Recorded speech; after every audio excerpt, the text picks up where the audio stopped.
बहुत पुराने समय की बात है। वो दौर था जब जंगल घने थे, नदियां साफ बहती थीं और गांव में लोग सादगी से जीते थे।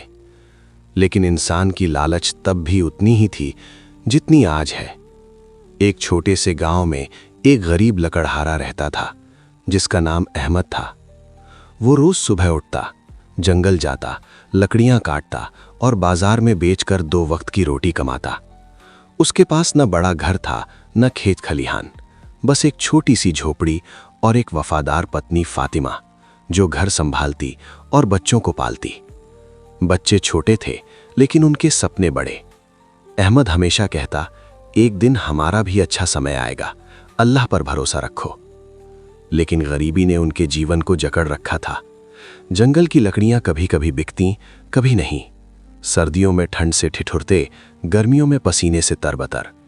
फिर भी अहमद का दिल साफ था, वो कभी किसी का हक नहीं मारता। एक दिन की बात है, अहमद जंगल में लकड़ियां काट रहा था। कुल्हाड़ी की आवाज गूंज रही थी, पक्षी चहचहा रहे थे। अचानक उसकी कुल्हाड़ी किसी सख्त चीज से टकराई। उसने मिट्टी खोदी तो एक पुराना संदूक निकला जिसमें सोने के सिक्के भरे हुए थे। अहमद की आंखें चमक उठीं। ये तो अल्लाह की मेहरबानी है, वो खुशी से चिल्लाया। संदूक उठाकर वो घर की ओर चल पड़ा। रास्ते में सोचता रहा, अब बच्चों को अच्छे कपड़े मिलेंगे, फातिमा को आराम और शायद एक छोटा सा खेत भी खरीद लेंगे। लेकिन किस्मत की अपनी चाल थी। गांव के बाहर से गुजरते हुए उसे गांव का लालची जमींदार मिल गया।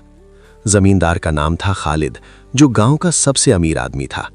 उसके पास बड़े बड़े खेत थे, दर्जनों नौकर और एक महल जैसा घर। लेकिन उसकी लालच कभी खत्म नहीं होती। वो गरीबों से ज्यादा लगान वसूलता, उनके खेत छीनता और हमेशा और ज्यादा की ताक में रहता। खालिद ने अहमद को संदूक लिए देखा तो उसकी आंखें लाल हो गईं। अरे लकड़हारे, ये क्या लिए जा रहा है? उसने पूछा। अहमद ने मासूमियत से बता दिया, जमींदार साहब, जंगल में मिला खजाना है, अब हमारी गरीबी दूर हो जाएगी। खालिद ने मन ही मन सोचा, ये तो मेरा होना चाहिए। वो बोला, रुक, ये संदूक तो मेरे पुरखों का है, सालों पहले चोरों ने चुरा लिया था, अब ये मेरा है। अहमद हैरान रह गया, लेकिन साहब, मैंने तो जंगल में खुद खोदा है। खालिद गुस्से से बोला, चुप, तू गरीब है, तुझे क्या पता, चल मेरे साथ, बादशाह के दरबार में फैसला होगा। अहमद डर गया, लेकिन उसके पास कोई चारा नहीं था। खालिद ने अपने नौकरों से संदूक छीन लिया और दोनों दरबार की ओर चल पड़े। रास्ते भर अहमद सोचता रहा, क्या होगा अब? फातिमा और बच्चे भूखे मर जाएंगे, जबकि खालिद खुशी से फूला नहीं समा रहा था। दरबार में बादशाह बैठा था, जो अपनी मूर्खता के लिए मशहूर था। वो फैसले दिल से नहीं, दिमाग से भी नहीं, बस अपनी मर्जी से करता। दरबारी चापलूस थे जो हमेशा उसकी हाँ में हाँ मिलाते।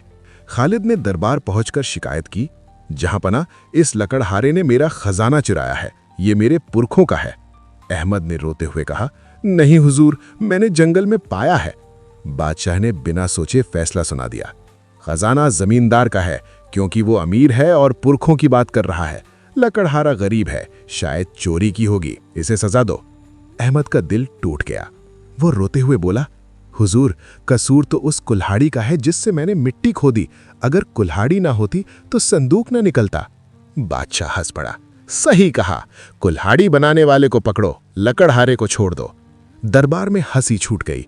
अब मामला कुल्हाड़ी बनाने वाले लोहार तक पहुंच गया। लोहार को घसीट कर लाया गया। वो डरते हुए बोला, हुजूर, मैंने तो कुल्हाड़ी बनाई, लेकिन कसूर तो उस लोहे का है जो कमजोर था, अगर लोहा मजबूत होता तो शायद संदूक न टकराता। बादशाह ने कहा, ठीक है, लोहार को छोड़ो, लोहा बेचने वाले व्यापारी को पकड़ो। अब व्यापारी आया। वो बोला, हुजूर, लोहा तो मैंने खदान से खरीदा, कसूर खदान वाले का है जिसने कमजोर लोहा निकाला। बादशाह खुश हुआ। व्यापारी छूटा, खदान वाले को लाओ। इस तरह सिलसिला चलता रहा। गांव में खबर फैल गई, लोग हंसते हंसते लोटपोट हो रहे थे। अहमद घर लौटा, लेकिन खजाना खालिद के पास था। फातिमा ने पूछा, क्या हुआ? अहमद ने सब बता दिया। दोनों रोने लगे। लेकिन गांव के बाहर एक बूढ़ा हकीम रहता था, नाम था अब्दुल्ला। वो बुद्धिमान था, लोगों की समस्याएं सुलझाता। अहमद उसके पास गया और सब बता दिया। हकीम ने कहा, बेटा, कल दरबार में मैं आऊंगा। इंसाफ की जड़ तक पहुंचना होगा। अगली सुबह दरबार फिर सजा। अब खदान वाला पकड़ा गया था। वो रोते हुए बोला, हुजूर, खदान में लोहा तो प्रकृति ने दिया, कसूर तो उस मजदूर का है जिसने गलत जगह खुदाई की। बादशाह ने फैसला किया, खदान वाले को छोड़ो, मजदूर को लाओ। मजदूर आया, बोला, हुजूर, मैंने खुदाई की, लेकिन कसूर उस फावड़े का है जो टूट गया था। बादशाह हंस पड़ा, फावड़ा बनाने वाले को पकड़ो। इस तरह सिलसिला और लंबा होता गया। अब फावड़ा बनाने वाला, फिर लकड़ी वाला, फिर जंगल का रखवाला, सब पकड़े जाते और छूटते जाते। गांव में हंगामा मच गया। लोग कहते, ये इंसाफ नहीं, तमाशा है। खालिद खुश था क्योंकि खजाना उसके पास सुरक्षित था। वो सोचता, अब कोई नहीं छीन सकता। लेकिन हकीम अब्दुल्ला दरबार पहुंचा। उसकी सफेद दाढ़ी, गहरी आंखें और शांत चाल देखकर सब चुप हो गए। बादशाह ने पूछा, कौन हो तुम? हकीम बोला, मैं इंसाफ का पैरोकार हूं, इस सिलसिले की जड़ तक जाना चाहता हूं। बादशाह ने कहा, बोलो। हकीम ने कहा, हुजूर, खजाना किसका है, जो पाया उसका या जो दावा कर रहा है? बादशाह बोला, जमींदार का। हकीम मुस्कुराए, तो असली कसूर लालच का है। जमींदार ने क्यों दावा किया?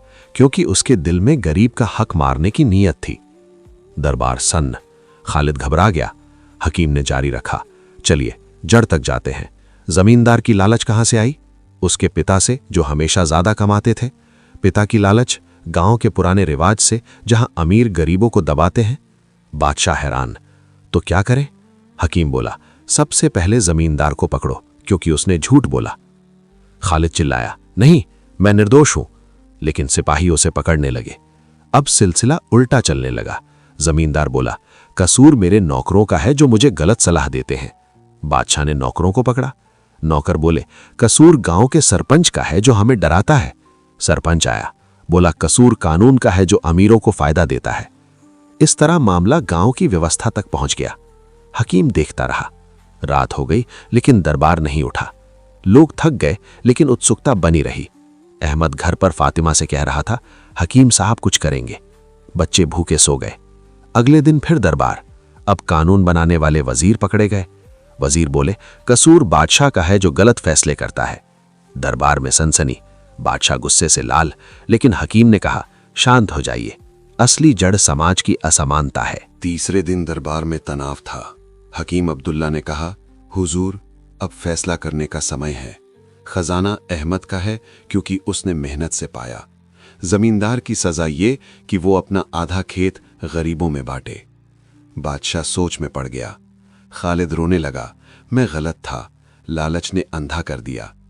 हकीम बोला, सबक ये है कि लालच इंसान को बर्बाद करता है, ईमानदारी से जीना चाहिए।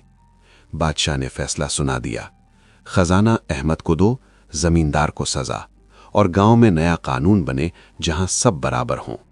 अहमद खुश घर लौटा। फातिमा ने गले लगाया। बच्चे खेलने लगे। गांव में खुशी फैल गई। हकीम ने कहा, इंसाफ दिल से होता है, तलवार से नहीं। कहानी का सबक, लालच से बचो, ईमानदारी अपनाओ।